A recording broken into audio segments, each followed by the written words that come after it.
జర్నలిస్టులకు CM Revanth warning. అసందర్భమైన అంశాలను ప్రస్తావిస్తే natural reaction ఉంటుంది. యూట్యూబ్ ఛానళ్లపై సీఎం రేవంత్ వ్యాఖ్యలు. కొండారెడ్డిపల్లి ఘటనను పరోక్షంగా ప్రస్తావించినటువంటి సీఎం యూట్యూబ్ ఛానళ్ల ప్రశ్నలకు సర్కార్లో వణుకు పుడుతుందా? ట్యూబ్కో జర్నలిస్ట్ అంటూ అసహనం మాటలు. ధ్రువరాటి, ఆకాష్ బెనర్జీ, మెహబ్ మంగల్ వీళ్ళంతా ఏ పార్టీ కొమ్ముగాస్తున్నారు? ఇండిపెండెంట్ జర్నలిజం పేరుతో నేడు ఎందరికో YouTube channels. The prince Shekhar Gupta, Moses story, Barkha Dutt ఎవరు? వాళ్ళు జర్నలిస్టులు కారా? ఇక నిన్న ముఖ్యమంత్రి గారు జర్నలిస్టులకు సంబంధించినటువంటి సమావేశంలో మాట్లాడితే ఇవాళ ఎవరు పెడితే వాళ్ళు ఆ ట్యూబులు పెట్టుకొని యూట్యూబులు పెట్టుకొని ఏది పెడితే అది మాట్లాడేస్తారని చెప్తా ఉన్నారు.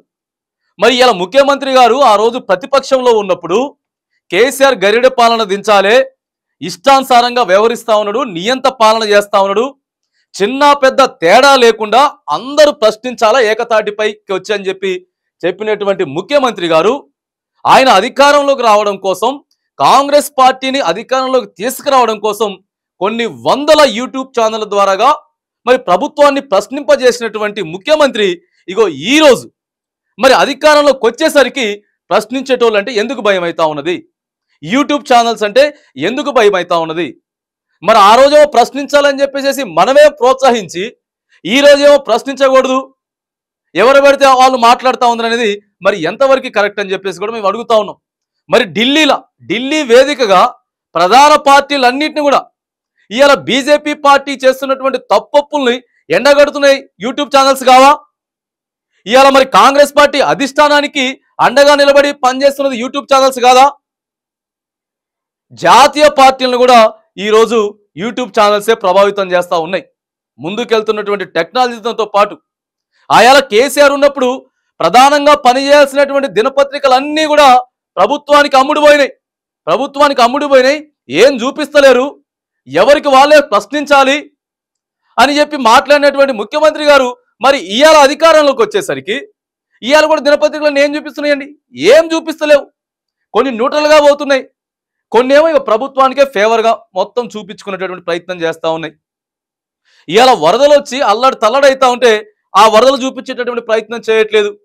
అనేక మంది రైతులకి రుణమాఫీ కాలేదు, ఆ రుణమాఫీ గురించి వెళ్ళి దినపత్రికలు చూపిస్తలేవు. మరి ఎట్లా?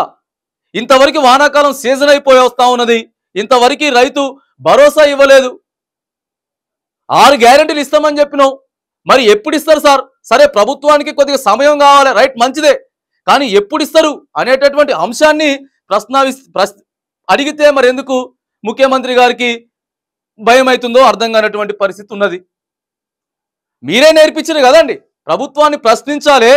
ఇగో దినపత్రికలు అంటే, జర్నలిస్టులు అంటే ప్రజలకి ప్రభుత్వానికి మధ్య వారధిగా పనిచేయాలి, సమస్యలు చూపించాలని చెప్పినటువంటి ముఖ్యమంత్రి గారు ఇవాళ అధికారంలోకి వచ్చేసరికి ప్రశ్నించే గొంతుకలు ఉండకూడదు అని చెప్తా ఉన్నారు.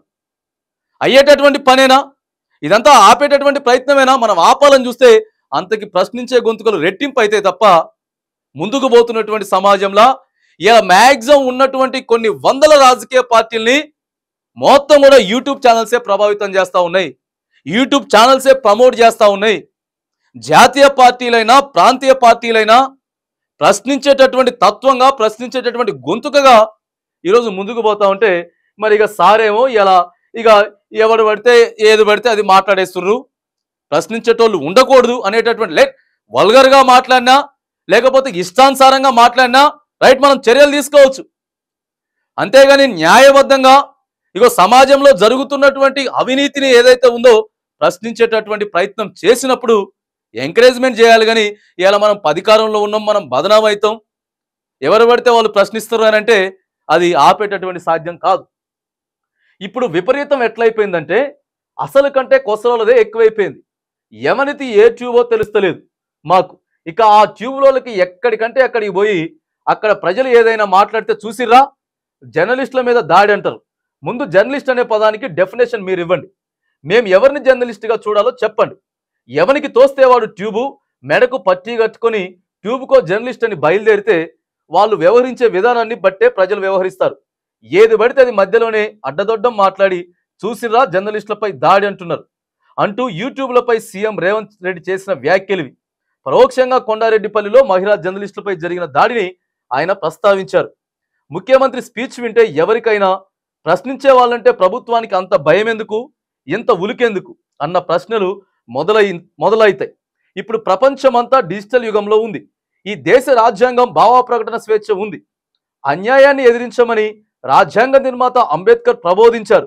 పెద్ద పెద్ద జర్నలిస్టులే ఇండిపెండెంట్ జర్నలిజం పేరుతో యూట్యూబ్ ఛానల్స్ ఏర్పాటు చేసుకొని వార్తలపై విశ్లేషణలు చేస్తుంటే, ప్రభుత్వాలను నిలదీస్తుంటే ఇంకా యూట్యూబర్స్ అంటూ చులకన చేయడం దేనికి? ఇలా అవునండి, పెద్ద పెద్ద జర్నలిస్టులు కూడా, ఎందుకనంటే మనం ఏదైతే జర్నలిజం చేస్తా ఉన్నామో ఖచ్చితంగా చూపించట్లేదు దినపత్రికలని. రైట్, మనకు కూడా ఒక హక్కు ఉన్నది, భారత రాజ్యాంగం మనకు హక్కు ఇచ్చింది, భావ స్వేచ్ఛన ప్రకటన ఉన్నది. జరుగుతున్నటువంటి అన్యాయాన్ని తీసుకొచ్చి ఇగో మనం ప్రభుత్వానికి చూపించేటటువంటి ప్రయత్నం చేయొచ్చని ఉన్నది కదా. పెద్ద పెద్ద జర్నలిస్టులు కూడా ఎన్నో ఏండ్లు సుదీర్ఘకాలంగా ప్రముఖ దినపత్రికల్లో పనిచేసినటువంటి జర్నలిస్టులు కూడా ఈరోజు యూట్యూబ్ ఛానల్స్ ద్వారాగా మరి ప్రజలకి న్యాయం చేసే విషయం కానీ ప్రజల గురించి మాట్లాడేటువంటి ప్రయత్నం కానీ చేస్తూ ఉన్నారండి. ఖచ్చితంగా ప్రభుత్వానికి చెప్తారు కదా, అది బాధ్యత. ప్రభుత్వానికి చెప్పేటటువంటి బాధ్యత ప్రతి ఒక్క పౌరుడిపై ఉన్నది. ప్రజల సమస్యలు తీసుకుపోయి ఇగో ఇవి పరిష్కారం చేయండి, ఇక్కడ జరుగుతూ ఉందని చెప్తా ఉంటే మరి ప్రశ్నించేటోళ్ళంటే ఎందుకు? ఆ ట్యూబ్ యూట్యూబ్ అని చెప్పి హేళన చేసేటటువంటి ప్రయత్నాలు ముఖ్యమంత్రి గారు మరి ఎందుకు చేస్తా ఉన్నారు? ఇగో ఎంత హేళన చేసినా, ఎంత అనగదొక్కాలని చూసినా సరే ప్రశ్నించే గొంతుకలు వస్తూనే ఉంటాయి తప్ప ఇగో ఆగేటటువంటి ప్రసక్తి ఉండదు.